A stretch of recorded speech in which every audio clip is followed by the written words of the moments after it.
And welcome to another episode of Geek Bytes podcast. I'm Ramon Mejia. I'm Edgardo Costa. And every podcast we bring you the round of the week's best geek and tech news. We discuss that news and, of course, anything else we're interested in that week. In geek news this week, we'll talk about the Tesla 3. We're starting like this. Twitter and the NFL, the HTC Vive, and new Doctor Strange photos, Sherlock Season 4, the best trailers of the week, and more. And in our discussion section, we'll be talking about Wrestlemania 32. Let's begin our show, though, with geek news.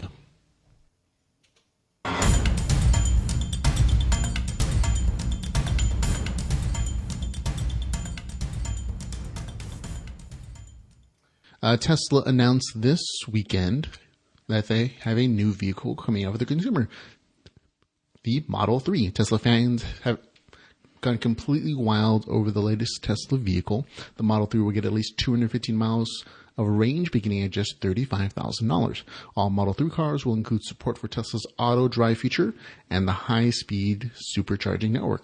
Now, before the announcement was even finished this weekend, fans were lining up outside of Tesla centers in the United States to put their $1,000 pre-order deposit down. And within 72 hours after the first dealership began taking deposits, Elon Musk tweeted that Tesla had taken over 276,000 pre-orders. That's $276 million in deposits alone. And according to Musk's estimates, that's $11.5 billion worth of car sales, if the average selling price was $42,000. Awesome. Now, quick question.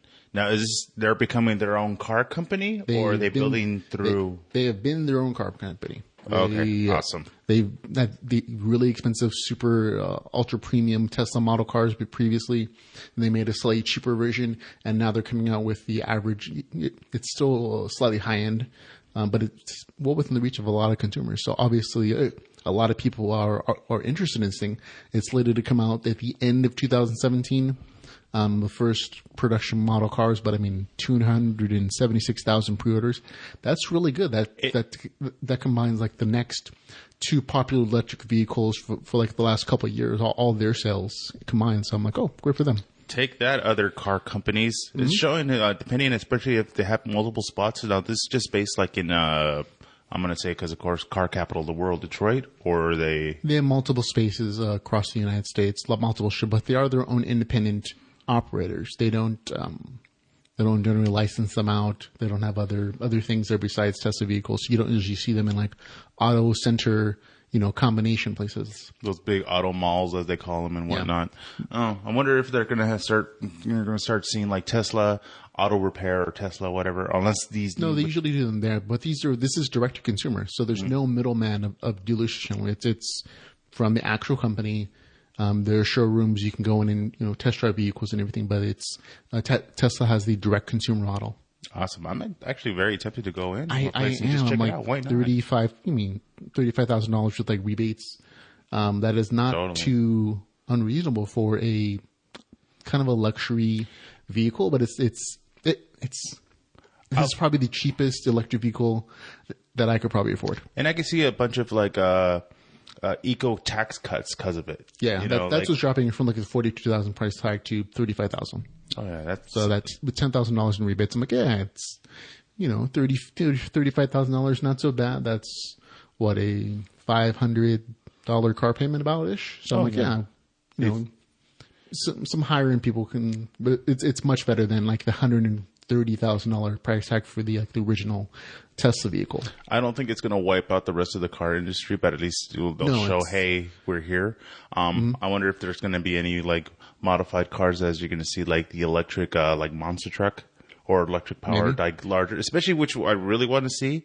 And it's slowly done it, more electric public transportation vehicles. Yeah, this is definitely a big step for the electric car movement in popularizing this among the average consumer. So I'm like, I'm excited to see that this is where the auto industry is going.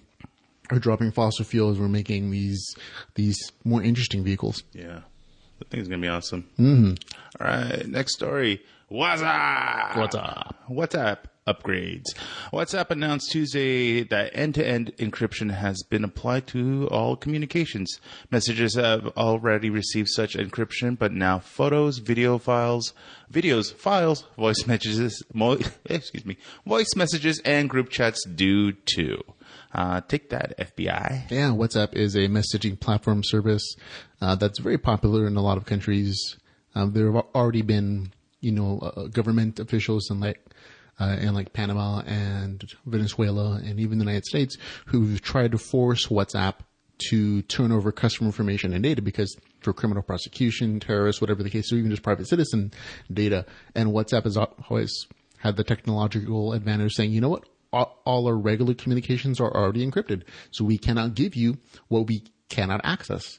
It's encrypted from one messenger to another messenger. So even the company themselves doesn't have access to the regular messaging data. And now they've applied that same encryption to all the stuff that you can send on WhatsApp, which includes photos, videos, all that other good stuff. So this is like one of the best platforms for secure messaging services. So it's great for the average consumer. Once again, so it's been a pro and con kind of thing. Yes, you get your privacy, but also bad guys get access to it too. Yes, but bad guys will always have access to secure communications. It doesn't take that much research to get something outside of the United States' control or some even create custom software that's encrypted. Encryption is not that hard to implement. Oh, yeah. It's the average consumer that generally suffers when encryption is weakened by government entities. It's like any tool, like a weapon. Yep. In the hands of a good person, it's totally trustworthy. Yeah. It's great, but for a bad person, yes. So it's just a matter of who has it and who uses it. Yep. Absolutely. But this is fun for everybody, I think. It kind of ties into that whole Apple encryption FBI thing, definitely. Our next story, Twitter to stream the NFL. Now, this is actually a really big story from the NFL. If you're a football person, this is kind of interesting. Twitter will stream 10 Thursday night football games to a global audience in 2016 for free. Now, this is the really big part, without authentication. That's really big for the NFL and for any kind of sports franchise. Generally, the NFL is really tight about who gets to see their football games, and they usually require some form of authentication, like you have to be a cable subscriber and authenticate, or some kind of premium service subscriber, and you always have to prove that you subscribe to the NFL or to a cable package.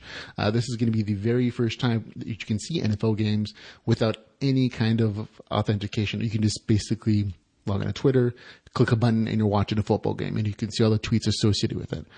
Twitter paid around $10 million, according to Bloomberg sources. Now, this was what's really interesting. They beat out people who were offering more money, like Verizon, Yahoo, Amazon. They were reportedly offering $15-17 million to do the same kind of thing. And the NFL won with Twitter just because they saw it as a more open platform for more experimental connection to the fans. So I think that's interesting. CBS and NBC paid $225 million for 5 Thursday games, and Verizon has the rights to stream to wireless phones. Twitter video will be embeddable, including pregame Periscope streams from players and teams. All this NFL games will be available on Twitter, on PC, through your phone, and your Xbox app. So this is kind of cool.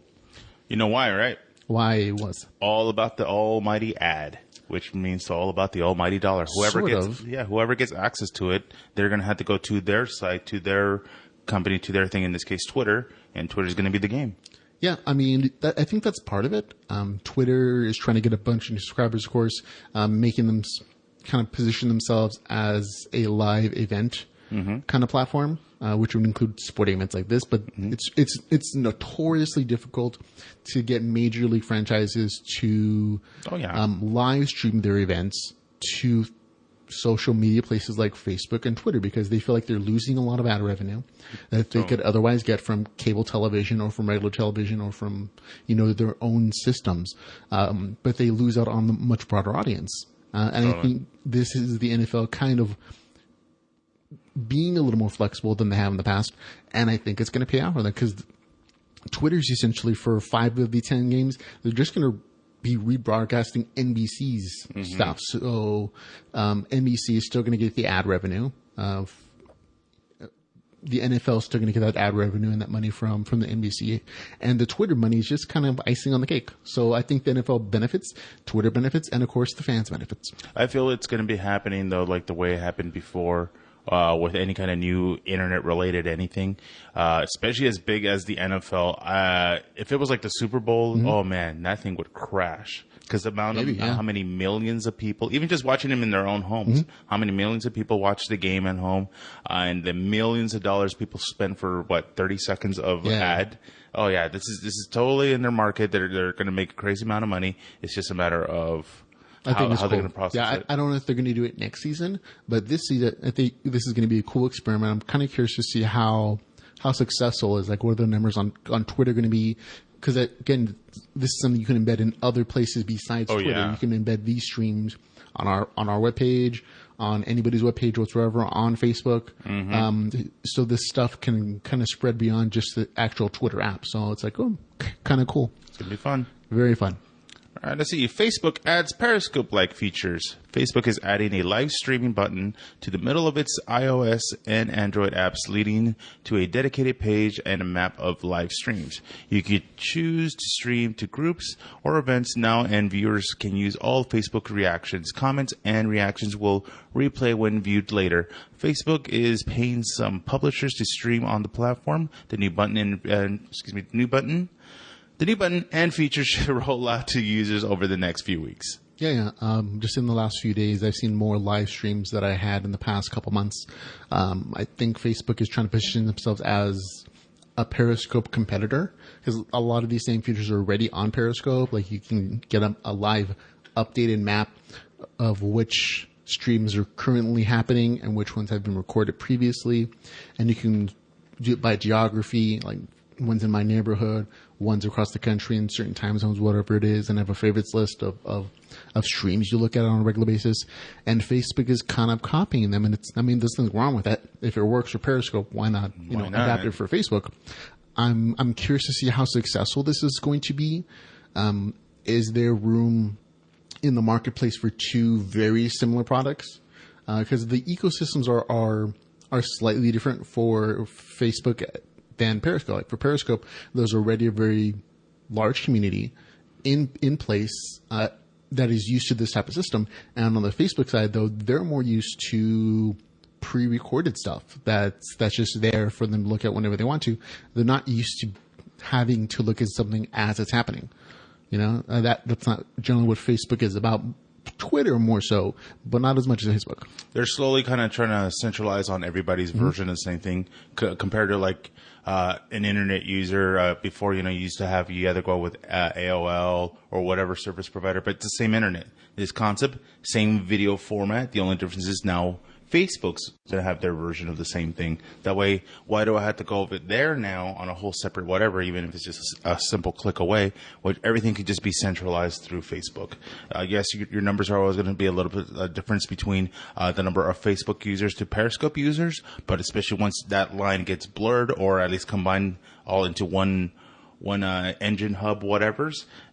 Why would I waste my time bouncing out there if the same amount of users? I think you're right in that there are more users on Facebook. It's going to take some retraining for Facebook users to really appreciate this, or to get in that habit of just like popping on a notification, oh, my favorite person is doing something live and clicking on it. I think you are correct on that instance. I think Facebook is going to get a lot more like live content, though, like more off the cuff stuff. More current. They'll eventually modify, unless I really doubt one will outbuy the other. But the way you could either just link some of your accounts, like how I link, I don't know if you do the same thing, link my Facebook to my Twitter or Instagram. To be honest, I have an Instagram. Facebook has been not as friendly on linking things like that to Twitter and Instagram, but maybe they'll change, because this could be a way of just like distributing your live video content to all your other platforms where you are. So, but it's one of those things that it feels kind of experimental. But at the same time, it fits in the Facebook wheelhouse of trying to be, again, that hub of everything you do, talking with your friends, talking with your customers, putting live content in the same place for everybody to view at once. And let Facebook be your world. Yep, make Facebook your world. That's what they want to be. Now, in other tech news, we have the HTC Vive finally shipping. This week, the HTC Vive, the main Oculus VR competitor, has begun shipping this week. While the fervor in the media has not been quite as high as Oculus's release last week, the reviews have been good. Most reviews admit that the Oculus Rift is more comfortable and the screen is slightly better, but the Vive's hand controls and the ability to move around the room are more immersive. However, England reports that Oculus and HTC are both shipping their VR headsets slower than expected. Oculus told Rift pre-order customers that the delay is due to a component shortage. Oculus will update pre-orders on April the 12th and give free shipping. So, good for them. HTC Vive orders or some of the HTC Vive, I should say, were declined by credit card companies, causing some folks to lose their order in line or be bumped to the end of the waiting list. Kind of sucks, yeah. HTC say they're working on this and trying to get everybody back in the right order. So they're both having issues. It's not unexpected that this is happening. This is a very new technology for everybody, including credit card companies. So they might have recognized that this is a real thing. I think it's cool that we're getting two competitors and they're out now. My only concern is that the lack of content from a lot of reviewers saying that this is really cool, but what am I going to do with it? I mean, that's kind of what it comes down to for a lot of these things. And I think it'll take part of the rest of the year for more and more content to come out, like some really hot AAA title games. And I think one of the surprising things that people are going to be interested in as far as the Oculus version of this is going to be some of the video content, like the 360 3D videos from like places like Pixar or like Oculus's internal video company. One thing that slightly related to this news is I was listening to the Nerdist and with have you heard the one with Reggie Watts? I have it on my phone. I haven't heard it yet though. Oh. Well, I'm not going to spoil it too much for you because if you know Reggie Watts, you know his comedy and whatnot. He's funny. Great on Comedy Bang Bang. They did bring up a really awesome subject matter that I didn't know because I didn't know how much of a geek he was, but also tech savvy. He's like, they talked about the VR headsets, and I'm like, yeah, they're fun and all, but it's kind of missing something. I'm like, what is it missing? Is with the technology evolved the way it's moving, you think they would nail down retinal tracking. I'm like, what do you mean retinal tracking? Well, obviously, when your eyes move, your usually vision adjusts to whatever's around. Like, if I look to the left, I could see what's going on, or everything gets moved around. Compared to like a VR headset, you have to rotate your whole head around it. That is an emerging technology. There's some coming out, I believe, next year. Not these big name companies, but like smaller production companies which are incorporating retinal tracking technology. It's just that it wasn't ready when they were making their production models, and it didn't add so much that they wanted to delay it for another year. Oh yeah, especially with their competitors coming out at the same time. So I see that being like a version 2 feature or a version 3 feature, evolutionary form, including like better hand tracking, better motion controls, or better input devices into the system. But for now, these are still cool. It's still awesome. I'm not complaining about it at all. But you're right. There's a lot of room for improvement in this. Eventually, we'll have giant pods where we just jump in or jacket and the Matrix style kind of thing. Totally. I just don't want that hole in the back of my neck. So. I wouldn't mind the hole in the back of my neck. I really wouldn't. I'm like, just put a nice cover on it, so a little cap. Yeah, a little cap, so it doesn't get infected or things fall in. Yeah, swimming. All right. Let's talk about more evolution in technology. PS4 now streams to PC and Mac. Sony will release System Software 3.5 for PlayStation 4 Wednesday, according that allowed users to install Remote Play apps in PCs and Macs. Remote Play allows PS4 owners to stream gameplay to their computer at resolution of 360p, 450p, or 720p, with the frame rates of 30 frames per second or 60 frames per second. You will need to connect a DualShock 4 controller to the PC or Mac as well. Yep. So this is kind of a thing that PlayStation 4 is catching up on from the Xbox One. Xbox One can already stream to the Windows 10 platform, and now so can the PS4. So it's kind of cool that you can stream from your PlayStation 4 to any of the rooms in your household, as long as you have a Mac or a PC. I just want to know the speed. There's, of course, like with Microsoft, there is the wired Xbox controller, but also as long as it be able to react to Bluetooth connection, I think you're set. Yeah. Because that's how pretty much all from the reviews and the videos I've seen, the lag is it's not really noticeable. Like there's a slight delay, but it's not so noticeable that it's going to affect the gameplay apparently. Because you're on the same wireless network in the same household, so it's not like you're trying to stream it to. If you're trying to stream it, outside of your wireless network to some other place in the world, you're probably going to get worse lag.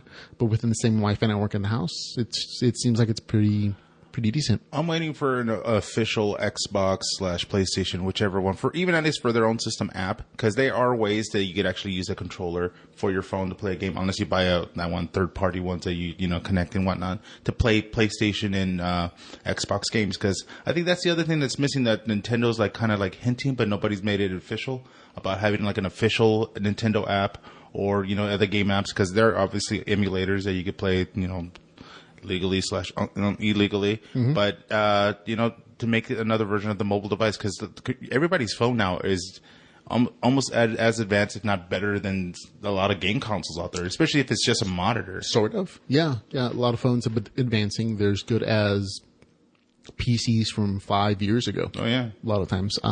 That's how fast cell phone technology is advancing. So I get what you're saying. I like the fact that I don't have to use an emulator on my PC now to try to run a PS4 game. There you go. Those are always wonky anyways. I mean, they're made by fans because there's nothing else better, but true. Now PC and now PS, Sony and Microsoft are catching and saying, the fans want this. There's a market for it. We're increasing sales by doing it this way, so we'll let you guys stream. We'll do it officially. Oh, yeah. And it's only going to benefit them. I say it as a fan. I am willing to pay for a good service. Yeah. But if not, hey, I'll figure out a way to do it for myself. And that's what happens. Where there's a will, there's a way, and you might as well benefit from it officially. Totally. Now on to some great entertainment news. We have some new photos from the Doctor Strange set.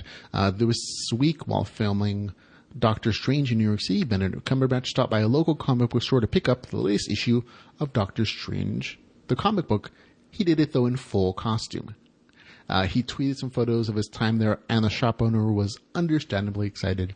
Additionally, we have gotten a better look at Benedict Cumberbatch posing for Coming Soon magazine in full Doctor Strange regalia, posing in the classic Doctor Strange look.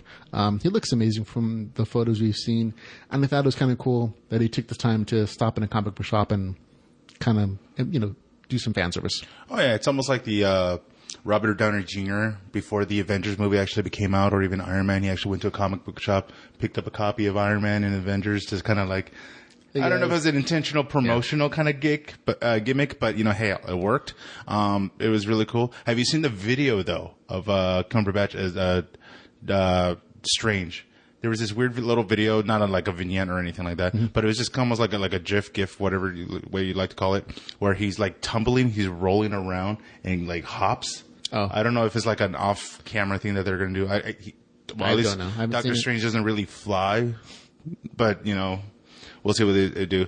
Looking at the costume, it looks good. I was wondering if they were going to go with the over-exaggerated collar. Yeah. It's pretty high as it is, but it looks good. I just wondered if he's going to have the smog voice, the very, the dragon, really strong. It's a serious character. Yeah. It's a very strong mystical character, right? I like the fact that they're finally getting to the magic side of Marvel. The hand gestures, the weird kind of not necessarily gang signs, but more they kind of look like that. Exactly. He's like Benedict Cumberbatch, yeah. Well, hopefully he doesn't get shot. Yeah. But anyway, the costume looks good. The Eye of Mordo, that's what it's called? Yeah, the Eye of Mordo? Mm-hmm. The medallion. Looks cool, looks a little different. I was expecting the kind of 3D jeweled kind of thing, almost like cartoony, something you'd probably see at a really bad swamp meet or girls fashion store kind of thing. Sorry, but it's true. Hair looks good. He has the white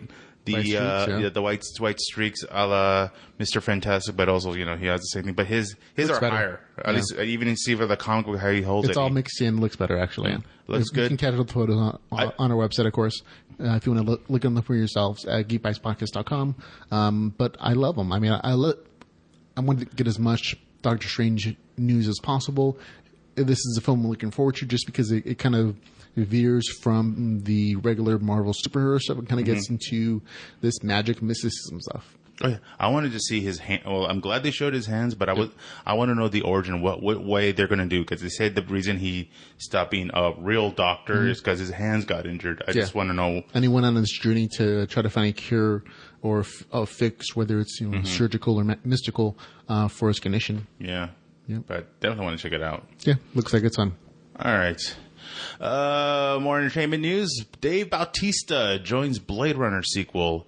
As he gears up for the Guardians of the Galaxy Volume 2, Dave Bautista is taking on another high-profile sequel. He is joining for the untitled follow-up to Blade Runner, which stars Ryan Gosling, Harrison Ford, and Robin Wright. As was the case of Wright's casting last week, there are no details on Bautista's character. Yeah, I'm thinking Bautista's going to be one of the replicants.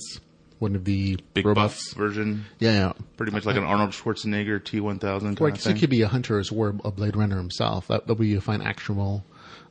Those are the two things I see him being. I can't see him being a minor side character. As a big, bulky guy, you're either the bad guy, like some kind of guard or whatever, like guardian, protector, boss-like kind of thing.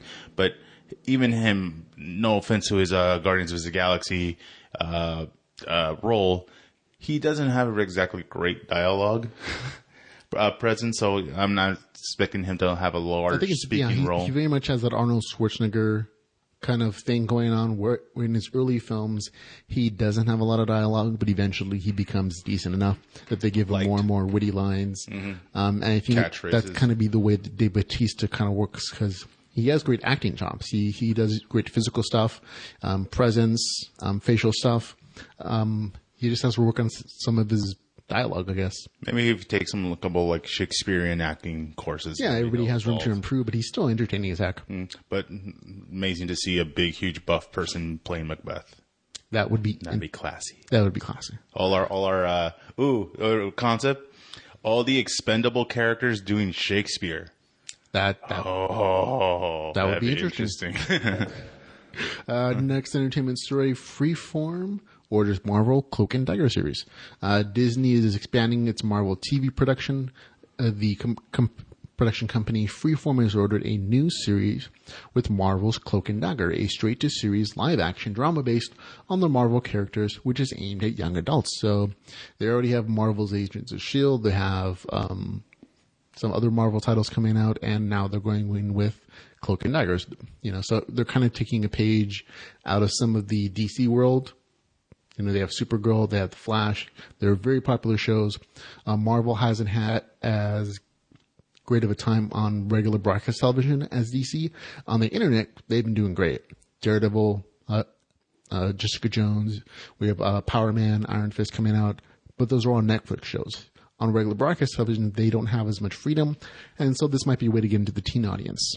This concept, you know much about Cloak and Dagger? Marvel's Cloak and Dagger follows the interracial romance between Tandy Bowen and Tyrone Johnson, two teenagers from very different backgrounds who find themselves burdened and awakened to newly acquired superpowers while falling in love. Tandy can emit light daggers, that's the white chick, and Tyrone has the ability to engulf others in darkness. He just happens to be black. Yeah. But the only reason I'm saying about these characters, because they're not exactly mainline characters, they're not X-Men members, at least to the best of my knowledge. They haven't had really big, huge development in storylines. First exposure to Cloak and Dagger, other than the comics, I seen them in playing a video game of Maximum Carnage as like little bonus characters that do their moves. Just recently, it's been out for a little bit of a while. They've actually introduced them as like teenage characters in the Ultimate Spider-Man, or not Ultimate Spider, or Spectacular, whichever Spider-Man series right now that's currently on Disney XD. So it's cool, but I just haven't saw like the origin sequel on the sequence. I've seen them in cameos on animated stuff, like the same as you were talking about. Their comic book stuff never really drew me to it. I'm like a duo. One can kind of phase in and out of shadows. I thought it was teleport kind of, and she just can throw light daggers. It's not the most interesting premise, but I get the fact that they're trying to appeal to like a teen romance audience. Oh yeah. I'm not as familiar with the story as I am other things, but maybe it's an unused, unappreciated, franchise that will work well on regular television.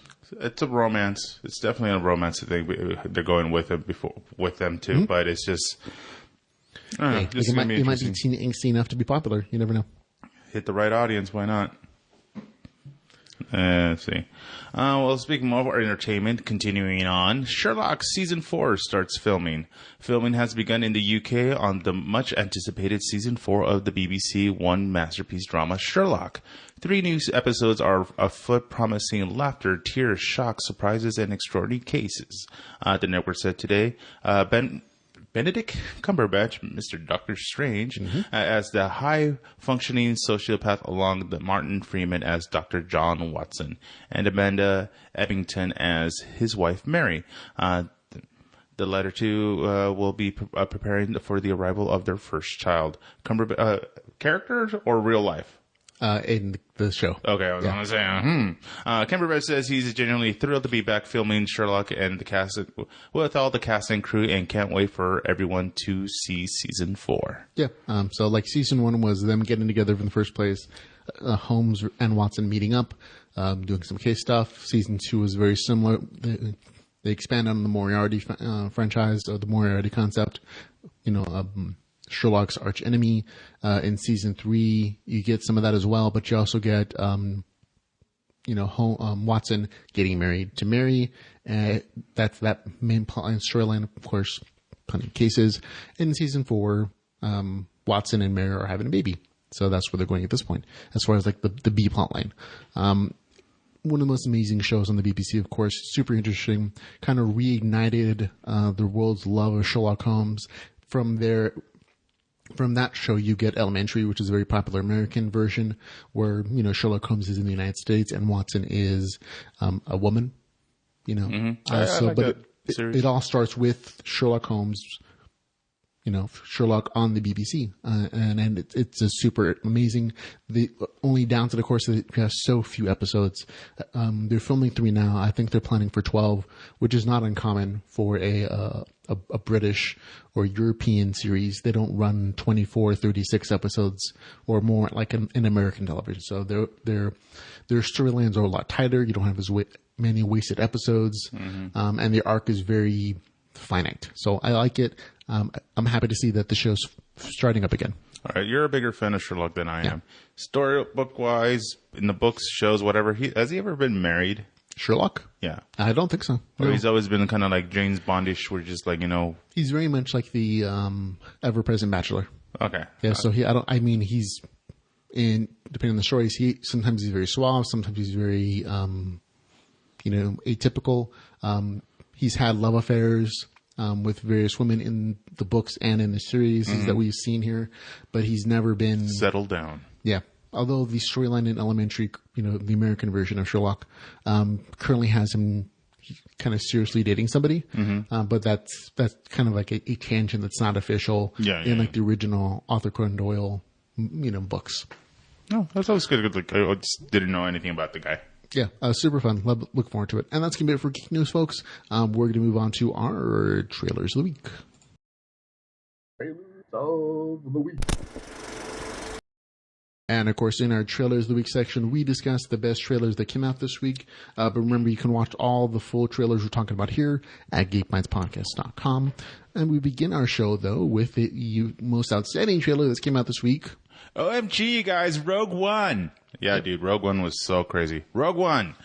Rogue One is a Star Wars prequel set right before Episode 4. It is a story of the rebel team sent to steal the plans for the first Death Star.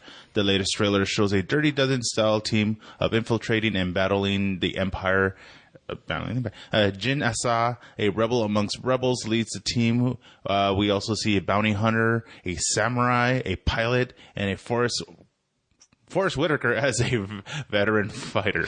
Yeah, no, this was almost a surprise. Yesterday, Wednesday of this week, I should say, they kind of had a little teaser, and they said that today, Thursday, they're coming out with a full Rogue One trailer, their very first one. It comes out in December, so I'm surprised that we haven't seen more from this franchise. Like, they were like almost 2 years before Episode 8 came out, they were showing stuff. So this is really the first time that we've seen a full trailer. We've seen some cast photos previously, showing the full team, of course. But in this trailer, we see the main character, Jin Asa, as the female rebel leader. She looks really cool. Nice, another female lead, strong action figure. The set pieces, though, the costumes Everything looks so much like the original trilogy that it's so heartwarming. I mean, everybody loved in episode 8 that you got to see the old cast, but it felt slightly disconnected because you could tell there's a 30-year gap in technology, in space tech, in costuming, all that kind of stuff. But the tone of Rogue One feels so much like it was literally almost filmed with the original trilogy. There's such an attention to detail, even in the trailer, that you can tell they went out of their way to kind of recreate all the same costumes, all the same feels from the sets of the original trilogy, and it's wonderful. It's modern day filming techniques, almost with once again, like you said, old school backgrounds and everything. They use the old stormtroopers. Mm-hmm. I was waiting for am I going to see that One Piece Scion looking kind of from Force Awakens? No, they use the old stormtroopers. It looked amazing. It's set before Episode 4. So this is the story that happens before the original trilogy. It happens literally right before it. Mm-hmm. That R2-D2 gets the plans for the Death Star. Well, these are the folks that give it to Princess Leia to give to R2-D2, and so this is literally the story right before that happens. And I like the fact that it's not going to be your regular action stuff. It's going to be a infiltration, Dirty Dozen kind of storyline, and I think that's cool. I like the fact that Disney is is making new, different kind of stories. Oh yeah, this is going to be just more characters, more merchandise, of course, for all the fans. One of the things I liked, it was like I don't know if he was a Sith Lord or a general or something, but all in white, he's walking along the water, just really like a pimp, just on the water, like Jesus pimp, just all in white with a cape and everything. All was missing was 70s music and a cane. Get a slight glimpse, but he looks pretty badass. You're right. It's interesting to see that they're bringing in another actual admiral to be the villain. And the other great scene is no confirmation, but everybody says it's him. There's a little pillar of light going down, and a caped gentleman leaned over, and all you see is a dark shadow. If some people are saying it's Vader, Vader's confirmed to be in the movie. Yeah, but that's him. They've already acquired James Earl Jones to do the voice for him. Oh man! And so it's going to feel a lot like Vader because you have the original voice, and you just have some guy in a suit. Which is what happened in the original, trilogy. Some dude in a suit. Played by another white guy. It was a white guy, yeah. And his voice was so grating on everybody that they had a voiceover over him with James Earl Jones. And that works today still. That still absolutely works for the character because you never really see his face. And it'd be so great and amazing when you see Darth Vader as the villain, and it'll feel like just such a nice piece to add to the Star Wars universe. And everybody wants to know what if they hope they will. They are. It's just a matter of how much detail they're going to talk about the gap. Obviously, all the where Episode 3 left off. Obviously, the kids got separated. Yeah, a little bit. Yeah, yeah. Some of the droids are still around. Some of the other characters are around, but obviously, no Han. Han wasn't around that time. At least. I don't know if they're going to try to work him story wise or talk about a smuggler or something or Chewie. They might try to do some slight tie-ins, we try to get Han Solo, but we couldn't, kind of thing. Or a flyover, at least with the Falcon, just be cameo style. Yeah, or going through Tatooine or something. Oh, yeah. I'm sure there's going to be some vague references like that, but they can't show any of those characters. No, they have to. You can't. Can't. I mean, you can do some weird CGI stuff where you're looking at younger versions of those characters. They just happen to be in the background. With voiceover stuff from the cast. Mm-hmm. They're going to show Princess Leia, obviously, at the end. I'm guessing it's going to be like this silhouetted back of the head kind of thing going on, or her head is covered, and that's all you see of Princess. But that wouldn't happen to the very end of the movie when they do that final handoff of the Death Star plans to her, and she takes off in her ship. Exactly, which will lead in the very beginning of Episode 4. They might. I'm guessing if they have to, they might use that CG technology the way they did Tron and all those other movies where they CG the face. Yeah, they made a younger CG version of him, and it looked pretty decent. I just don't think they need to do it. I don't think it adds anything to the story by doing. You can do vague silhouetted stuff, and it'll work just as well. And you think it would hold up better in the long run. Than a full CGI character. Exactly. But you're going to see Darth Vader. They're confirming you're going to see the Emperor in the new movie, in the Rogue One movie. And you're going to see... I love the fact that the set pieces feel like they came straight out of episode 4. Oh yeah, and I think that's what I love the most, because in the extended universe version of Star Wars, which is no longer valid canon, my favorite stories happen right after episode 6 of the movie. It's not, I mean, episode 8 is 30 years later, and that's great. And I'm sure that's great movie stuff that's going to come out.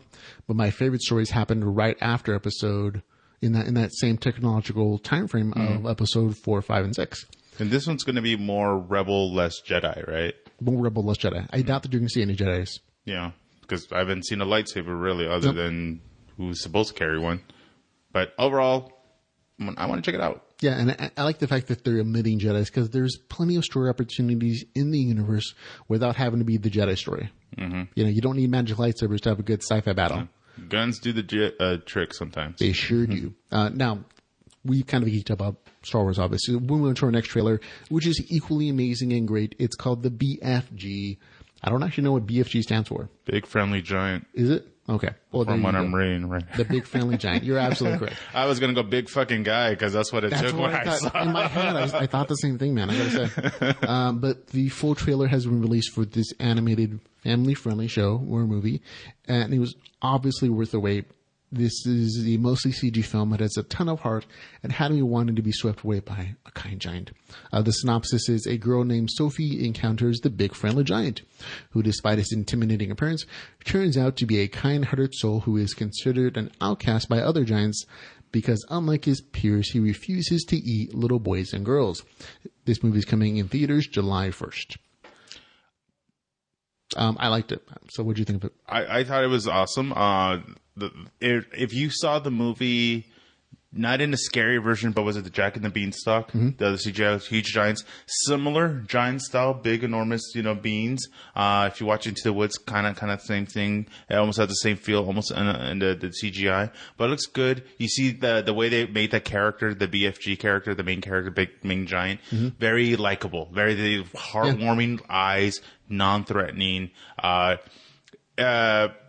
It's going to be interesting. Is this, guessing it might have been based off of like one of those, it's a book, yeah. Yeah, one of those European books cause honestly, I never heard of it in the States at all until. I haven't been a kid for a very long time. But from the tone of the movie to the very beginning of it, it has a very Harry Potter feel. Mm-hmm. Remember, like the beginning of Harry Potter, the very first movie, there's a point where magic is being introduced in the world. The owls come, they start shooting letters, and there's that anticipation of something magical and special happening. Harry Potter's in his cupboard, the owls are coming in. Mm-hmm. That anticipation there is kind of recreated at the very beginning of this trailer, where you can kind of feel that something interesting and magical is going to happen to this little girl, and then she's swept away into this magical world, taken away from her crappy orphanage life. Mm-hmm. I like that feel, and like the fact that it's real touching. I like it. It was kind of funny to me because I had to feel it was almost like an Assassin's Creed giant version, because he was hiding in the shadows and whatnot, like cover the street light to prevent any light from hitting him. But he has this, I don't know if it's like a tool. I don't know if it's something he sticks in his ear, because the character itself has large ears in general. And he says this line that he hears the sadness of the children. I was like, ooh, kind of like creepy, but also like, aww. Yeah. But yeah, it's a lot more to it. It's just definitely, I want to see this one. I definitely want to see this for my own interest. It looks curiosity. Take the kids, have a good time. All right, the Swiss Army Man. This is a weird, charming mashup of Castaway and Weekend at Bernie's. We love it. Harry Potter, a.k.a. Daniel Radcliffe. Will he ever grow out? No, absolutely not. He will not. Okay. Daniel Radcliffe is a corpse found by a lost traveler that he uses to survive. While this sounds kind of gross, the trailer shows that the corpse, Daniel Radcliffe, starts talking, gaining abilities, and even a fart-based rocket power. Yep. This it is kind of a hard movie to describe. Watch the trailer, folks. Coming in June 17th, so it's coming out this year. They're done filming. They're in post-production, obviously. Yeah. It is weird, and it's kind of odd, but it's kind of cool. Yeah. It starts off very much like a survival movie, where this guy's going to kill himself because he's all alone in this island or this forest or something, and then he sees this corpse, and the rope he's using to hang himself breaks, and so he goes to investigate, and I think, he found a corpse, he's going to eat it or something, and then it starts talking to him.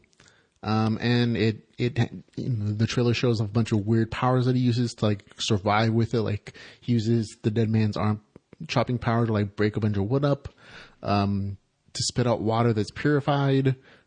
Yeah, weird things like that. I see your face, and no, I saw the trailer. Okay. I saw the trailer. Yeah, and I had the same reaction. Like that's really weird, but it kind of works with the context of this universe, right? It's potentially that this is all in this guy's head, that none of this is really happening, and he's just trying to survive because he's been alone so long. But even if it is, it's still kind of magical and super cool and weird and neat.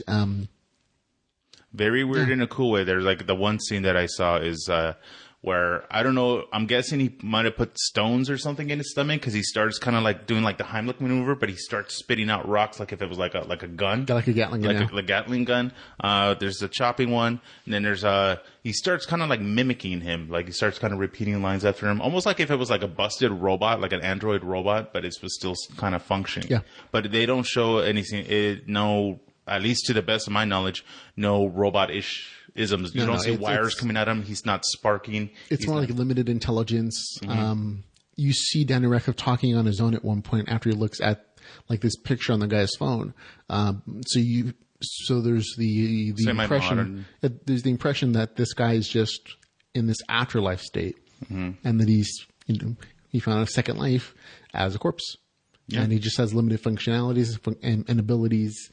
And he's appreciating life after death, like what he left. So there might be some romance aspects to it where he goes back to the regular world and kind of incorporates. We don't know. It's a very short trailer, but it looks neat and it looks different, and I like that. Yeah, the little slight spoiler on it is where he starts I'm guessing the other guy, because the other guy's more fully functioning. He actually move around and he's a real person. He kind of like recreated moments. He recreated like almost looked like when he got married, because he had like pillars and he was like sitting there. There might be memories that they're going through. Yeah, but it was like a weird Gilligan Island-ish thing where things are made out of reeds, rods, and whatever raw materials you could find to make it the costumes and make it was like a weird car or something, or was that a dream sequence? It might have been a dream sequence. I don't know, but it's crazy. Weird. It's crazy weird in a good way. I would highly recommend check it out. I'd want to see it. We'll have to wait till June to find out, but I think it has potential. Now our last trailer of the week is going to be called Blackway. An ex-logger comes to the aid of a woman who returns to her hometown in the Pacific Northwest and finds herself harassed and stalked by a former cop turned crime lord. This was a surprisingly suspenseful trailer for me. I didn't think I was going to like it. It has Julia Stiles. She's an okay actress to me. You basically probably know her from The Bourne Identity. But once you got Anthony Hopkins and Ray Liotta, I'm like, oh, that's some good actors there. That's some good chops in there. And it kind of turns into this Ray Liotta as a bad cop turned crime lord versus Anthony Hopkins, Julia Stiles, and some other guy trying to stop him. And it kind of worked for me. It was trippy because, Ray Liotta is pretty much like not a renegade cop, just a bad cop. No, like almost like a bully-ish kind of guy. Like he runs this small town. Like, what are you guys going to do about it? Kind of thing. Prostitution, whatever else he wants to. Yeah. Especially since it's all far away. It's like this small town in like Alaska or something. Oh yeah. Looks really good. Julia Stiles, the last thing I remember seeing her in, at least something that I watched, was the last episodes of like Dexter. Oh, I remember. That's right. She was in that. I never saw the last season, unfortunately. Kind of dropped out. Give it a watch. Honestly, it's still good. Yeah. But I missed watching her in anything. The last thing I could remember her was that dance movie. Let's Dance or something. Something dance. With her going into the inner city to learn the new dance moves and all that. That was probably like 10 years ago. Oh yeah, But that was like the last super popular thing that she did. Yeah, exactly. But yeah, it's very. Very suspenseful in the way that you're like, what's going to happen? What's going to happen? Because it's dark. Yeah, in a fight between Ray Liotta and Anthony Hopkins, I'm kind of going with Anthony Hopkins. I mean, you just remember him from obviously, what's it called? The Hannibal Signs Lecter? of the Lambs. Yeah, that's Hannibal Lecter. Mm-hmm. I'm like, Anthony Hopkins wins. Yeah, but he's not going to be Hannibal Lectering in the way he's on it, because it's pretty much. It's going to sad to say, but it's pretty much. Nothing against them, and I apologize if anybody's offended, but like really weak-willed woman and a couple senior citizens versus an older guy that's more able to, sort of. like I said, if there's some old guy that I'm not going to mess with, it's going to be Anthony Hopkins. He carries himself like he can beat you anyways, even if he has to use a cane. But and in the movie, he's using a shotgun. He's hunting down essentially this bad cop who's become a drug lord, and I hope he wins, obviously. Oh yeah, but I think it's going to be an interesting story. It's probably not going to be obviously an action movie, but it's going to be suspenseful. There's going to be some fighting, but I think some weird story of like, the underdog fighting the big bad guy, and hopefully they triumph. The violence is going to be used, and I think it's going to be kind of dark, but it's not going to be a horror movie dark, but just kind of like dark suspense movie. Oh yeah. Well, that's going to be us for our trailers of the week section, folks. Again, remember, if you wish to support us in making these podcasts and making these YouTube videos, whatever the case is, you can always find all the ways to support us at geekbytespodcast.com/support. There are lots of ways you can do so. You can subscribe to our Patreon, throw us a $1 every month. Help a brother out. To support the podcast. You can also donate to us directly on PayPal, or you can just check out our videos, subscribe to us, tell your friends about the podcast or the stuff we have on our website. Really helps us out, and we appreciate it. Let us know what you want to see. Why not? Absolutely. But again, we're going to thank you for your support, but we're going to move on to, of course, our discussion section.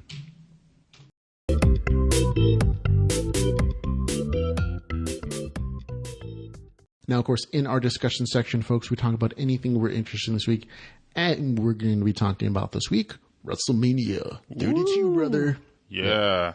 The Super Bowl of Wrestling at ATM Stadium in Dallas, Texas, with over 100,000 people at attendance alone. Best social media presence of any WrestleMania in my memory. I saw reports from The Verge, ESPN, AV Club, and of course comments all across Twitter and Facebook. Absolutely. So if you saw this, yes, I didn't watch it personally. I saw the highlights on a bunch you were invited. Yeah, I was. It just. Hey, to each their own. He might want to watch some things that I could care less about. I get that. I want to watch things. More your thing, and I thought it was kind of interesting, though, for me, from my perspective, since I'm not as big a wrestling fan. I was surprised by how much media presence there was. I saw it again on The Verge, ESPN, the AV Club, and all across Twitter and Facebook. That told me that this was potentially something very interesting, or at least that the WrestleMania media department did a really good job. It's still showing how big of a power wrestling is, as a quote-unquote sport, but overall entertainment in general. Some of us wrestling fans kind of dubbed WrestleMania Wrestling Christmas Day because it's the big event. Big events. The one big event also that's prior to WrestleMania, usually the night before, is the induction of the Hall of Fame for a new class. Both great, it takes you back to remember some old wrestlers, if they're still around, if they're not alive, at least, to take back the memories and nostalgia of back in the days. And also, a lot of times, in their neighboring city, depending where WrestleMania is hosted, they usually have a thing called WrestleCon, which they take, I don't want to say in a mean way, still around wrestlers, all of your fan favorites around there to meet and greet, sign autographs, get merchandise. It's no different than any kind of con. But, of course, all Central Islands. So it's a really big, huge event, not just for the fans, but also for the media. Totally. 100,000 people in one stadium. It's a lot of folks. What were some of the highlights of WrestleMania for you? Honestly, this year, it was still fun. It was still entertaining. Different, as a fan, you might have different results because, of course, you might be one fan of another and not a fan of the other, and depending who wins, how it turns out. Right. My biggest thing that was kind of interesting that I've never seen before, but this year that they kind of came out, and it shows how much of a geek factor the wrestlers are that they brought it to the main stage. Whereas this group called the New Day, which their entrance is, of course, come out with their music. They came out in a giant box of cereal called Booty-O's that tipped over. Cereal came out.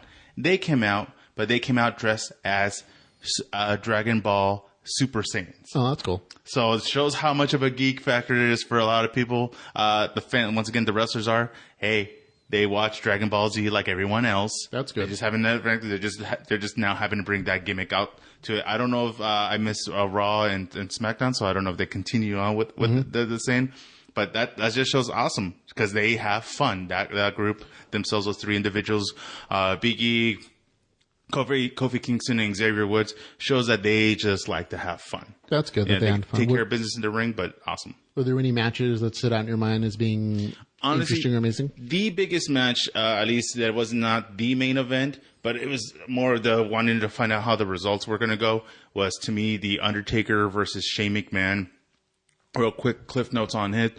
The match came down to being a Hell in a Cell match with Shane and The Undertaker. If Shane was to win, he was going to take over Raw and burn it the way he wants. If Undertaker lost, Undertaker was going to be done with the WWE. Okay, so it was a retirement match almost. Now, this is one of those matches where a cage comes down over the regular wrestling ring, so people can't just, jump out of the ring interfere, and escape. So it's basically a cage match, 1-on-1, 2 men enter, 1 man leaves kind of thing. Mm-hmm. So was it a good match? It was good. It was interesting. Little slow parts. Weren't sure what was going to happen, but it ended up with a highlight with Mr. Shane McMahon climbing on top of the cage, diving off of it with a elbow drop onto The Undertaker, which was laying down on the announcer table, and literally Shane ended up with his legs over his head. Thankfully, fine. To best of my knowledge, he's not paralyzed. That's like a 20-foot jump, right? It's higher than jumping off a roof of a 1-story house, almost like a 2-story house, if not a little higher.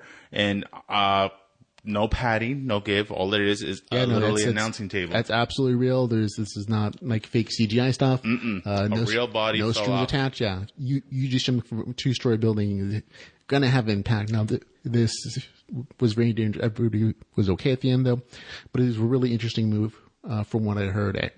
It satisfied the fans. And now some other highlights that I saw from like ESPN Now.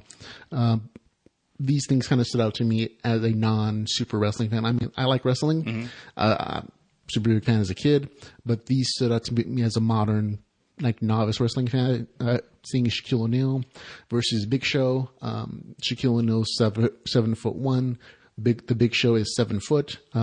Was that an actual wrestling match, or was that just like facing off and looking at each other for a while and a stare down? It was like stare down, face off, but it was during what's called the Andre the Giant Battle Royal Invitational, which pretty much a lot of random superstars were in the ring. That sounds like it went to Giants wrestling in the ring.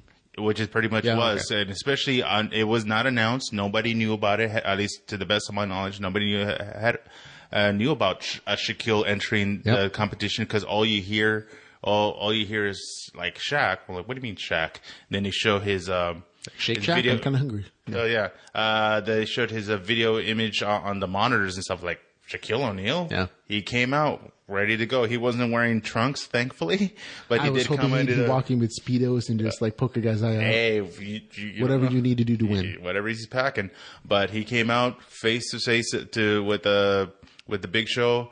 Shows how big he really is compared to Big Show, but also the Big Show himself. Big Show's a big guy. And it's awesome because both of them, they both have similarities. And as in Big Show himself, as big as he is, 7 foot, he was actually a basketball player, as big as he is. And of course, with Shaquille O'Neal, known as a basketball player, he is obviously wrestling skills could be taught, but not necessarily, carried as well. But I would like to actually see that happen. I would love to see that match. I mean, Shaquille O'Neal obviously has more to lose than the Big Show if he gets injured. But I would think it would be a good match. I think it'd be Shaquille O'Neal's an athlete.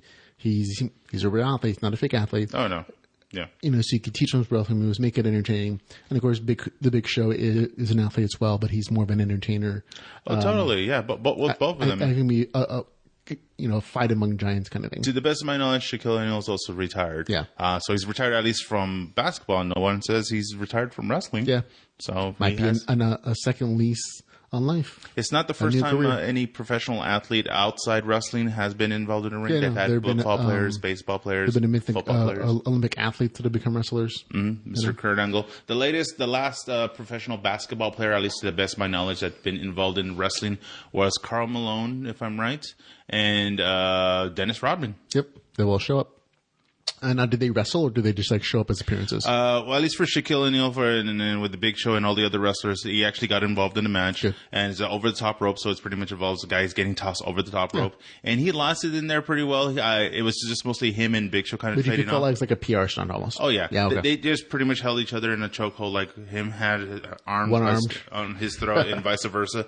They eventually walked to the side of the rope, and all the other guys eventually tackled both of them and knocked him out. Sounds like a fun PR still. Oh, yeah. I was happy to see that The Rock returned, and I think he was, according to the news report, he was saved by John Cena. Yes and no. Honestly, I don't know if they were going to put it down in a record as having the fastest match in the world. Oh. But he did have a very prompting match. Would really want to risk injury. Of course. When he's making so much money on movies, television, films, all that good stuff. Don't want to mess up that pretty face at this point. But he was ready. He was ready to go. He lost his shirt. He had like stripper pants where he just ripped off. He had his gear ready. He just kicked the guy in the gut or did his rock bottom move, land a pin. I think it was like a 7-second match. I was like, this should be like the fastest match. You definitely want to promo the big name. Exactly. So I'm like, good for The Rock.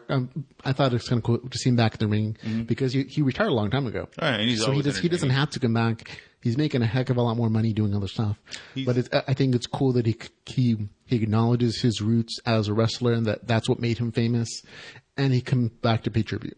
The other part on continuing on that with The Rock, John Cena did make his return because there's... John Cena was supposed to be in rehab or something, right? There is a laundry list of wrestlers, to be honest, right now that are on the injured list. Yeah. And he happened just being one of those. We just weren't sure about the severity of his injury because, honestly, he wasn't expected to be at WrestleMania with a lot of other wrestlers. Yeah, this is a real physical entertainment, and you get injured easily. Yeah, we weren't sure exactly who's left on the roster unless they start getting guys from other wrestling organizations to go on. They start pulling out some guys from retirement.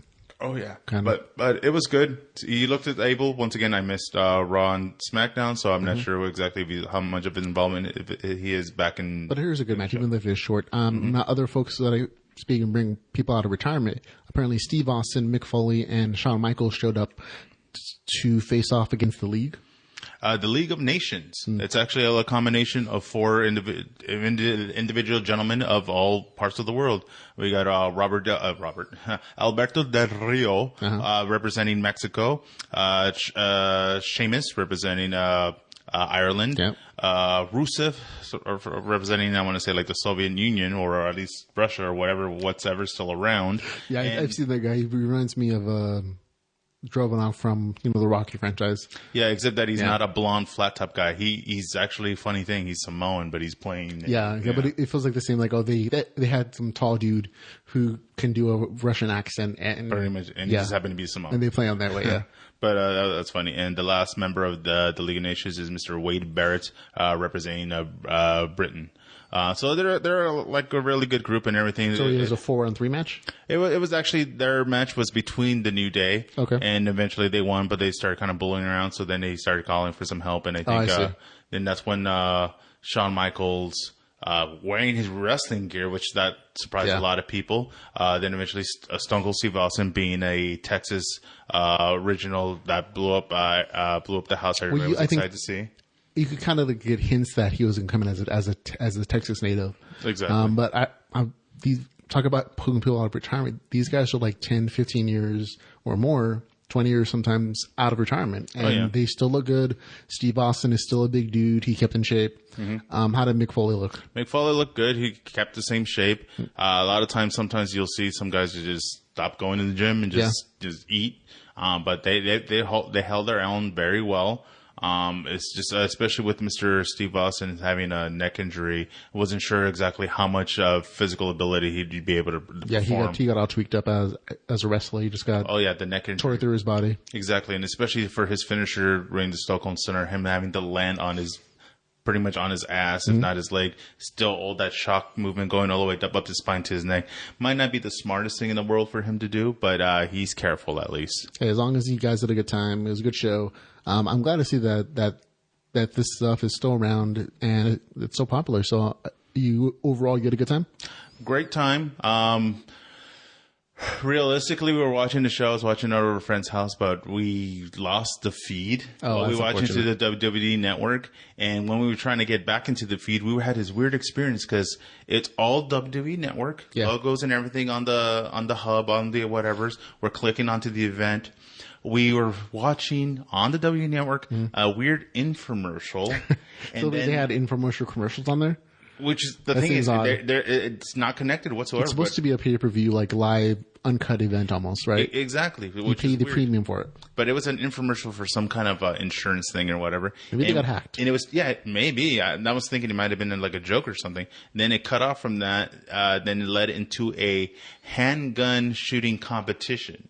That's a very weird feed break. Yeah, I wanted to take pictures and say, you can't make this up. We're watching this. I was watching. Like, I kind of wish we had the Periscope / whatever things. So like, is this happening to anybody right now? Yeah, I'm sure there are other feeds on Periscope, people getting similar issues or weird stories. But that shows also, just like how we talked about before, when something, especially being internet related, it gets swamped like crazy, it's going to bound to crash. Yeah. So any kind of server, too much happening at once, it's bound to happen. There are technical issues. You can kind of prepare for them a little bit, but live events are like that. That's what makes them interesting and fun, and that you don't really know what's going to happen. Mm-hmm. Nothing ever goes according to script.